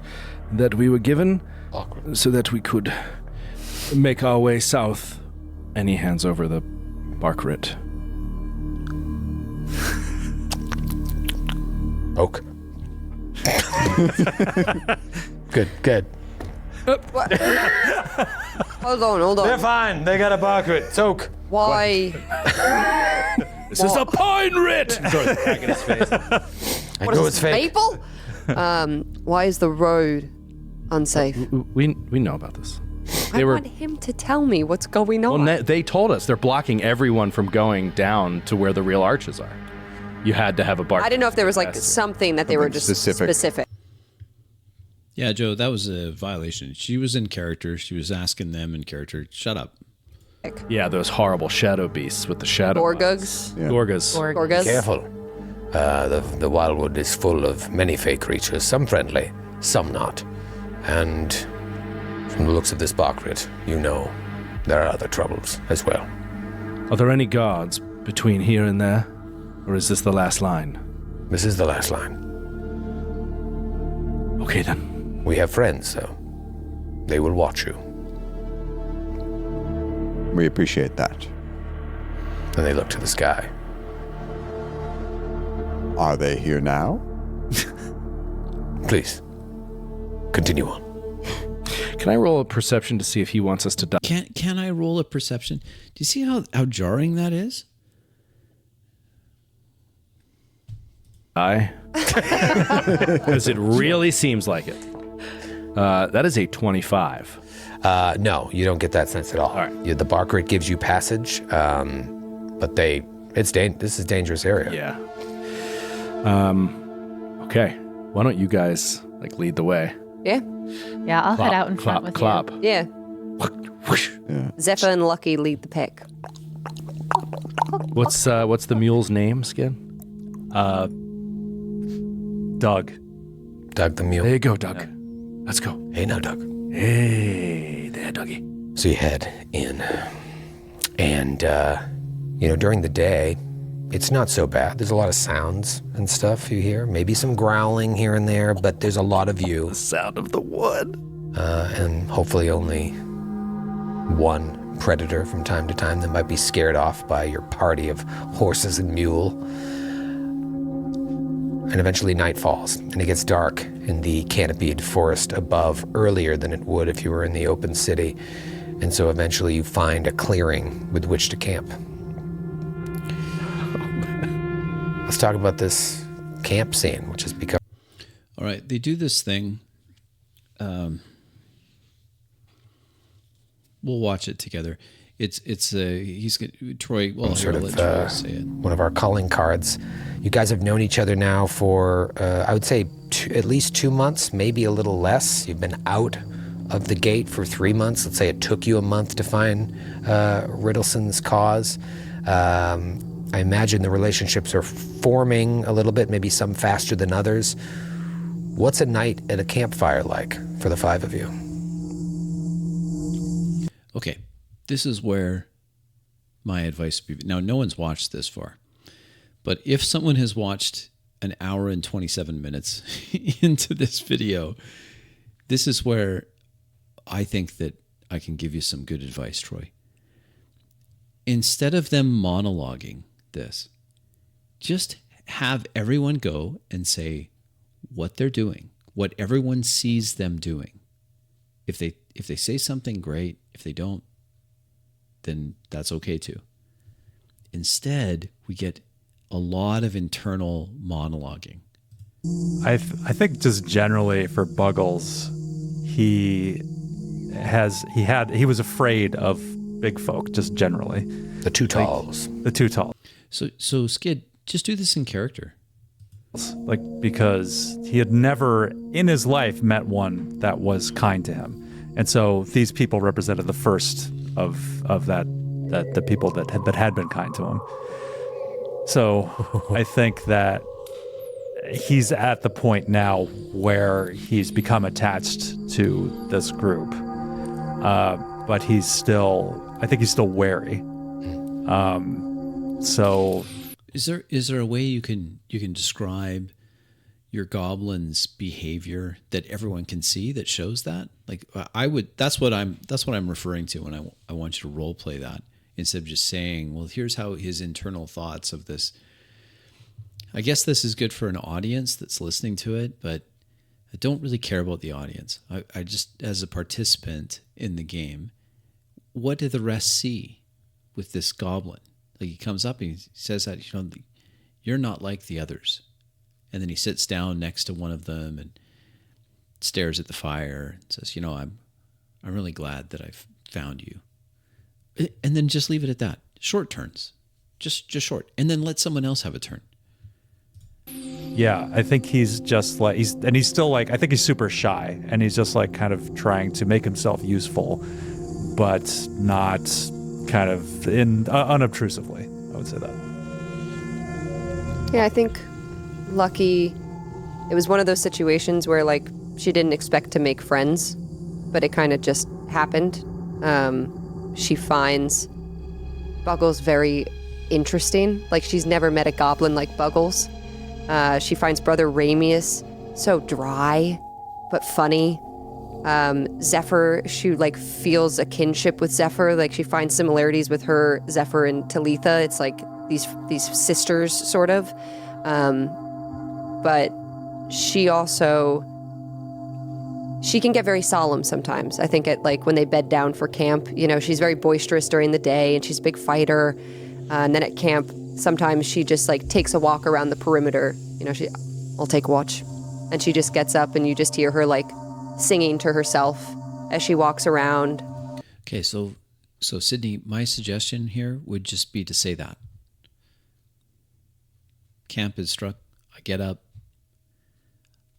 Hey, listen, I'm going to go walk the perimeter. And I start walking the perimeter. As I walk, I start singing to myself. And she's obviously an accomplished singer because she's going to show us that. That's or sometimes what she does. Maybe not accomplished, but she knows how to sing. And it's in her like mother tongue. Follow, moi, moi. Just like in the distance sometimes. What's Zephyr? So yeah, I feel like she probably doesn't know all of you that great yet, but having like a crew around like more regularly, this is probably very nice and new. I feel like she probably likes hanging out with all of you, but also at night is excited to like withdraw back into herself and do like her routine, her nighttime routine. What's your skincare routine at night? Skincare routine. I'm not sure what she does at night. I know like in the mornings, I imagine her like waking up and having like maybe a stretching type of thing and exercising and doing her wraps. I'm not sure what she would do at night, maybe like undoing her wraps and just like relaxing and trying to shut down and meditating maybe. So I feel like maybe she's off on her own doing that. Inviting Buggles if he wants to join. I feel like she wants to take care of you and make you not scared. Yeah. What about old Talitha? I think Talitha also clings to the kind of social unit we've created here and is disappointed when everyone wants to go do their own thing. You could go on a walk with... Oh, okay. Yeah. She'll go on a walk with Lucky to kind of patrol around, listen to you singing. But we don't talk. We don't have to talk.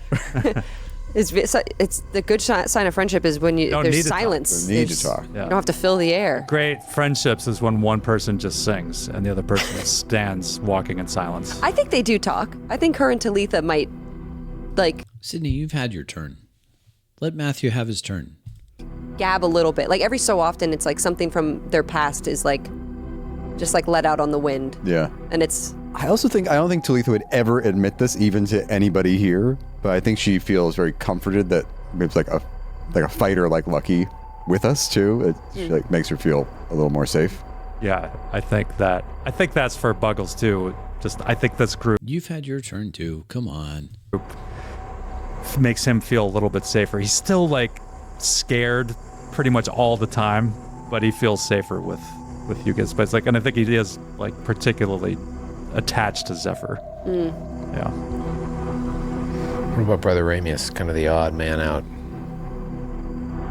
Yeah, I think he often asks you all at different times when it's appropriate and not invasive, like about your gate moment and about who you are. And sometimes he writes as he talks to you. Sometimes he doesn't. So I say this quite often, but I do like short turns. Short turns, love them. But he seems genuinely interested in who you are as people. But you would notice over time, you gotten to know him for a couple months, that like he doesn't say much about himself. He doesn't talk much about. He never mentions his gate moment. Even on asking, he just says, "Don't remember really." And this night at this campfire, I think similar to Buggles and Talitha, he feels uncomfortable being thrown into this situation. Like he's a researcher and a scholar and a priest, in a way, not even a priest, a brother. He's not an adventurer, and he is not equipped to defend himself in the wild. So he is very glad for Lucky and for what it seems like. Yeah, I'm not a huge fan of these long monologues. I find it, again, like the end of what Joe is going to say here, I think is excellent. But the rest of it, it just doesn't. I don't think it works very well. I mean, again, it feels more like just story time. Zephyr can do. So he's definitely a little nervous, and I would say tonight he would also try to make it some polite excuse to step away, for a moment, and nature calls, that sort of thing. Step out of the firelight and a good distance away, and then, see him sort of like hands shaking, like just like go into his robe, like pull out this like a piece of parchment, and just sort of like slowly tear it down the middle and like put some back, and then like sit down up against a tree, like place this parchment on his knee, and then like go deep into his robes again and pull out this like dried leaf. It looks like tobacco. He starts like breaking it up into the book paper and rolling it, and it's flay leaf. Yep. He like rolls it up. Okay, well, Skid, how do you know that? Did you see him do this? And then like looking over his shoulder, like lights a tinder twig and like starts smoking flay leaf, like off in the woods. And it's like his hand is shaking and his body is shaking, and then within a few moments he eases down, sort of smiles for a moment, and then just like tears start running down his face. Okay, if you lost all the monologue and you just said that I walk out into the woods to be alone, I reach in, I grab the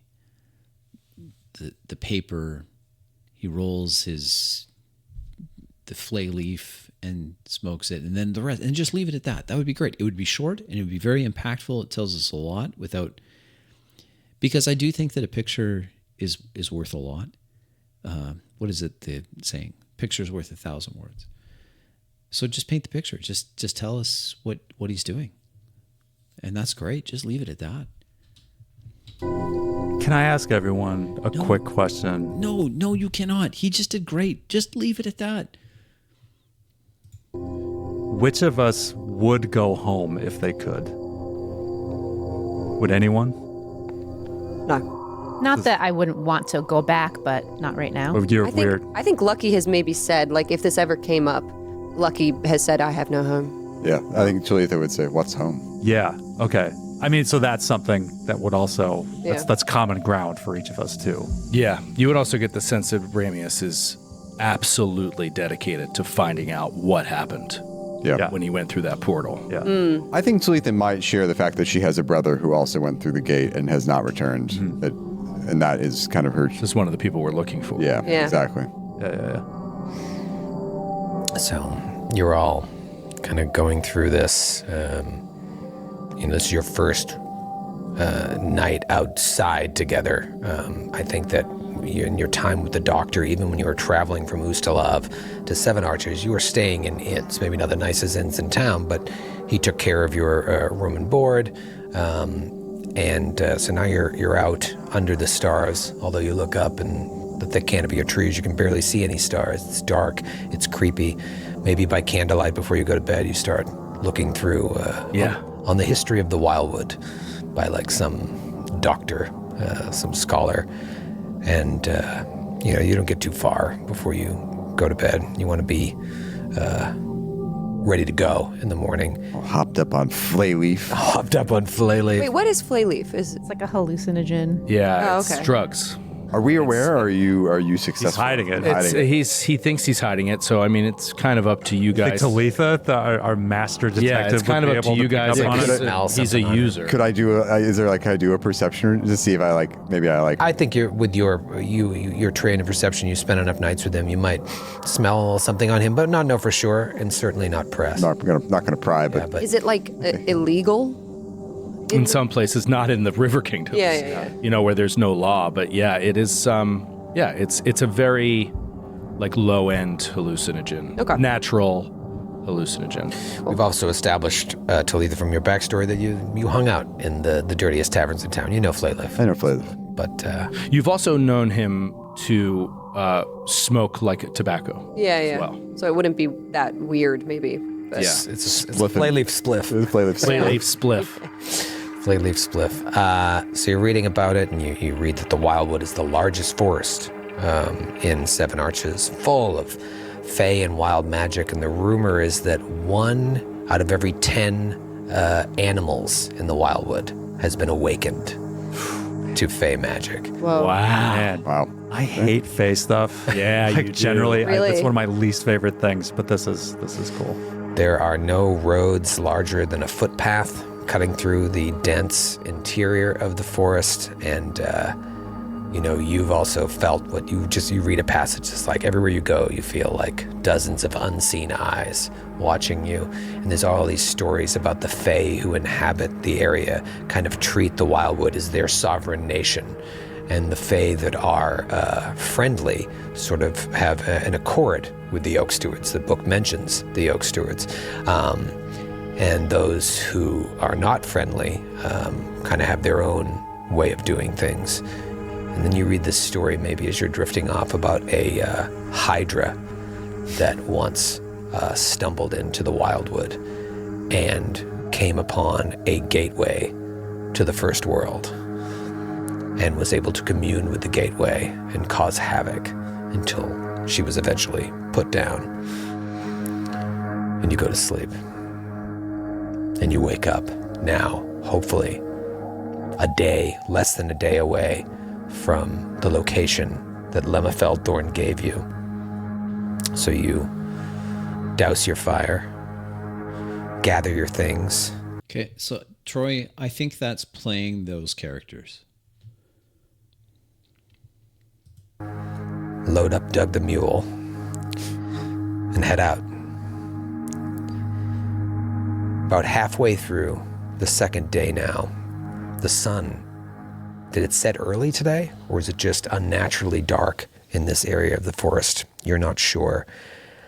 But it suddenly opens up into a clearing, roughly 400 feet across, long, waist-high grass ahead of you as far as you can see, blowing in the wind, like something out of a samurai movie.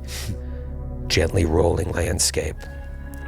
And you see, way in the distance, past this open field, a clearing in a huge stone arch, rising about 50 feet into the sky in the center of this clearing, far away, and there looks to be some activity in front of the clearing.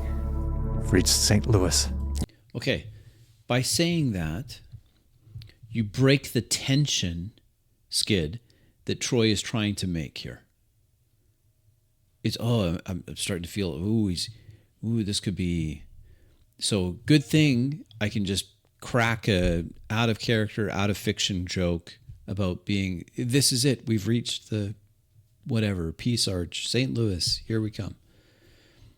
Like to me, that is breaking in the verisimilitude of the world. It's coming out of character so that you don't have to feel the tension. Why not just stay in?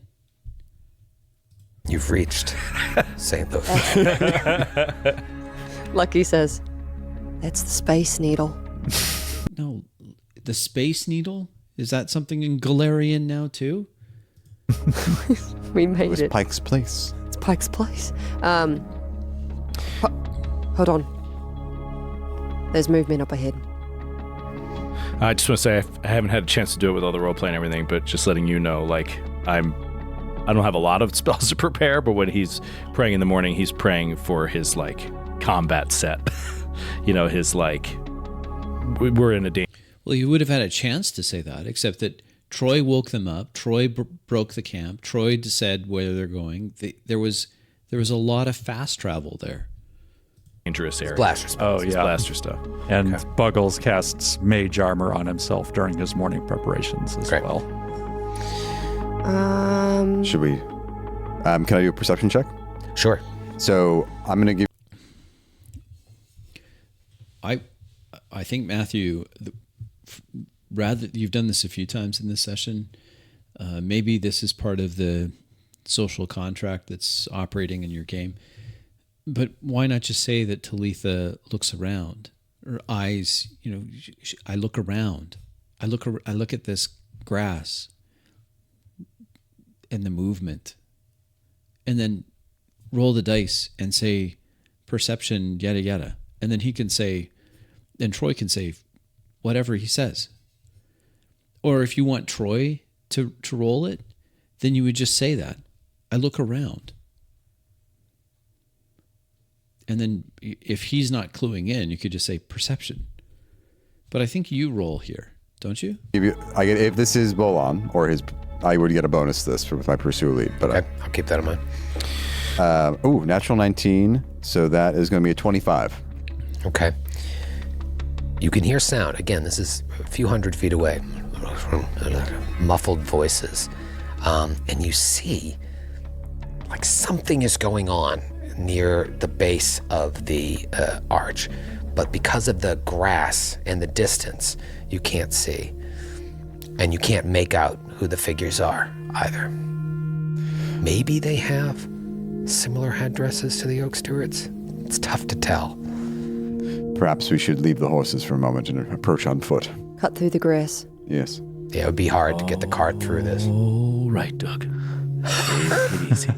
We'll be right back. And he'll tie up Doug.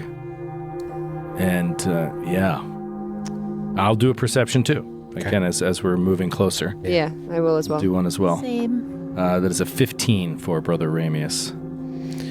It's a 7 total. It's a dirty 20. So you're trying to look as you move through the grass. It's coming up over your waist. It's awful. If you ever walked in grass like this, you're like, hope nothing awful isn't here. I can't see snakes at my feet. You're walking through, and this whole glen seems shrouded in twilight. And it's too early in the day for it to be this dark. Arcana? Something is wrong here. Oh, dear. Is there magic at play? Like, can I do Here you go again, Matthew. Please don't do this.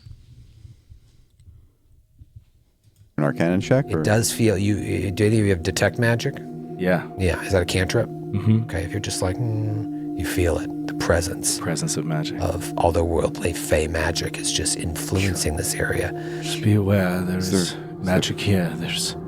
I draw my Kopesh and Wakazashi. There is a fey presence, and who knows what we will see, but you cannot necessarily trust. You see, like, they go back and forth a lot. Sydney jumps in, but where's Kate in all this?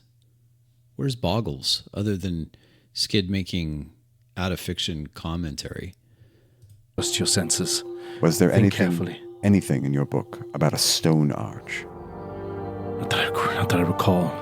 It was mostly about the wildlife. It's possible it's an illusion.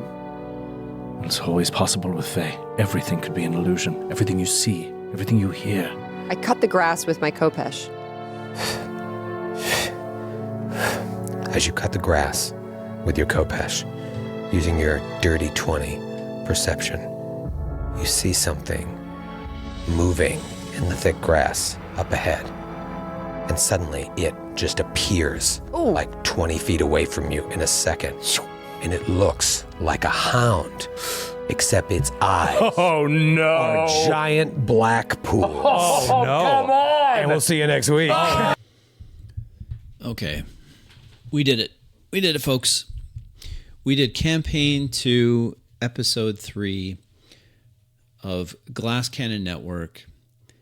I guess we should. Natural Twilight. I wonder why. Gorgas, Doug! Gorgas. God, they're gonna hide every round. Not the Gorgas. Not the core guy. Okay. There's a problem with doing excessive cliffhangers like this. And the problem is that you've tried to build up this tension. I do cliffhangers too, probably more than I should. I need to cut back on the cliffhangers because the problem is, as I see it, is that you're trying to build up this tension. You're building up this tension to this big event. Now, the next time you meet, it's supposed to be that same tension, but you don't have any time to build it up. So it's going to start at a different. It's unlikely, and I haven't watched episode 4. Maybe they pull it off. Who knows? Maybe they just have an artificial cut here, but then they just keep playing. They have a costume change, and then they keep going. I don't think so, though. I think they play the next episode in a week's time or 2 weeks or whenever it is. But you've really kind of built it up. You've had this whole long thing. Now, what happened in this episode that we've watched together? What happened? Let's go back here. So what happened, really, is that they started off. They had a test thing. They went to Patsy's. They had some exposition there, something. Then they were teleported to. They slept a night. Then they were teleported to talk to someone else. They got a ton of exposition. She told them, here, there's some orange juice and what have you, and you need to go and talk to this person, where you get a bunch more exposition. And then after that, they do this brief interlude where one of them goes to a library. Nothing else happens with anyone else, but nothing much happened there. Maybe he took out a book. Then they do this campfire scene. They're teleported. They have a brief conversation with some guards on the road, and then they talk at a campfire. They do a lot of monologues during the campfire. This campfire scene. Then they're teleported to the next location, which is this grass field before the stone arch, and then we cut. I don't consider that a lot of events. I think that's not a lot of events. So to me, it's an hour session where not a lot really happened, other than we were able to hear Troy with his fantastic gravelly voice, really like that, do a very good job of reading from the book, reading from the adventure path, right? That's what we were doing. We were reading from the adventure path. Now, Troy reads from the adventure path very well, but it's still just reading a story to your players. And it encourages a very passive style of play. Just wait. Okay, we have to go here. At here, we're going to get another exposition dump. They'll tell us the next one we have to go to. That's how most of these adventure paths are written. I'm not a big fan of that. Now, that said, to give them their due, they did a very good job of trying to stay more in character than out of character. But what was missing is, where are you and what are you doing? it was more talking head, this disembodied head, which I don't think is ideal. I think you're better to keep your keep your turns a lot shorter. I think a round robin here is better, or at least bouncing back and forth between one player to the next, try to keep the back and forth if you've split the party, which is fine. If you split the party, try to keep the back and forth between those two that aren't with the rest of the group. Maybe 3 or 4 or 5, maybe four exchanges is plenty. And then switch and go to the next. And what are they doing? So that everyone gets a chance. So that's my take on Glass Cannon Network, or the Glass Cannon podcast. Some funny moments for sure, but just not a lot that happens. Troy, when you improvise, it's fantastic. I would say just improvise. Avoid the block text if you can. I don't think it adds. Yeah, I know you have to get this commentary here and this commentary there, but I don't know, just paraphrase it. It's better. And players, think of where you are in the world. Maybe tell us all, where are you? Anyhow, and then a few comments. I singled out Skid, but he's not the only one. I don't like the reference to, well, are you German or is this St. Louis, or to me it ruins what otherwise is a very in character experience, and for me it just pulls me right out. Like I just not a fan. So that's Glass Cannon Network. Thank you for those that suggested that I take a look at this. If you have someone that you want me to take a look at, or a game session in particular, please let me know in the comments, and I will take a look at it and see what I think.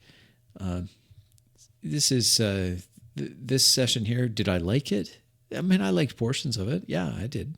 I think that was all right. It's just that there wasn't a lot. It wasn't very exciting. There wasn't a lot that happened.